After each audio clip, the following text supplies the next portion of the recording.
नमस्कार मित्रांनो, माझ्या यूट्यूब चॅनलवर तुम्हा सर्वांचे पुन्हा एकदा स्वागत आहे। आजच्या व्हिडिओमध्ये आपण एक अत्यंत महत्त्वाची बातमी जाणून घेणार आहोत। 68 लाख पेन्शनधारकांना रिटायरमेंट सोबतच पेन्शनचे नवीन फायदे मिळणार आहेत। संपूर्ण माहिती जाणून घेण्यासाठी व्हिडिओला शेवटपर्यंत नक्की पहा। जर तुम्ही अजूनही आमचे यूट्यूब चॅनल सबस्क्राइब केले नसेल तर लगेचच सबस्क्राइब करा आणि समोरील बेल आयकॉनवर प्रेस करा, जेणेकरून अशाच महत्त्वाच्या बातम्या तुम्हाला वेळोवेळी मिळत राहतील। 2025 हे वर्ष पेन्शन व्यवस्थेत क्रांतीसाठी खूप महत्त्वाचे ठरणार आहे। 2025 हे वर्ष पेन्शन व्यवस्थेसाठी आनंद आणि महत्त्वाचे ठरणार आहे।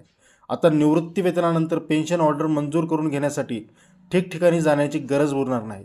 पेन्शनसाठी लाभासाठी अनेक महिने वाट पाहण्याची आता समस्या संपली आहे। निवृत्तीनंतर लगेचच तुमच्या पगारामध्ये पेन्शनचा संपूर्ण लाभ तुमच्या खात्यात जमा होईल। पुढील महिन्यापासून मासिक पेन्शनही तुमच्या गावी थेट बँक खात्यात जमा होईल। बँक किंवा स्थान बदलणे आता झाले सोपे। EPFOने घेतलेल्या पुढाकारामुळे कर्मचाऱ्याचे स्थान किंवा बँक शाखा बदलल्याने पेन्शन मिळण्यात अडथळा येणार नाही। नवीन ऑनलाईन प्रणाली सर्व क्षेत्रीय कार्यालयांमधून माहिती गोळा करून पेन्शन अहवाल तयार करेल। यामुळे कोणत्याही शाखेतून पेन्शन काढणे सहज शक्य होईल। केंद्रीय मंत्री मनसुखभाई मांडलविया यांनी या आधुनिक प्रणालीचे कौतुक केले आहे। प्रणालीमुळे विशिष्ट बँकांमध्ये जाण्याची अडचणही दूर झाली आहे।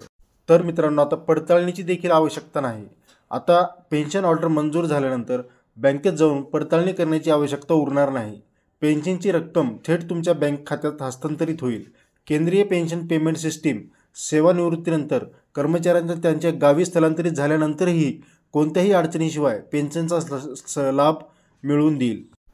मित्रांनो, ही माहिती तुमच्यासाठी किती महत्त्वाची आहे ते आम्हाला कमेंट्समध्ये नक्की कळवा। व्हिडिओ आवडले असल्यास लाईक करा, तुमच्या मित्रपरिवारासोबत शेअर करायला विसरू नका आणि अशाच महत्त्वाच्या बातम्यांसाठी आमच्या चॅनलला सबस्क्राइब करायला विसरू नका। मित्रांनो, धन्यवाद। जय महाराष्ट्र।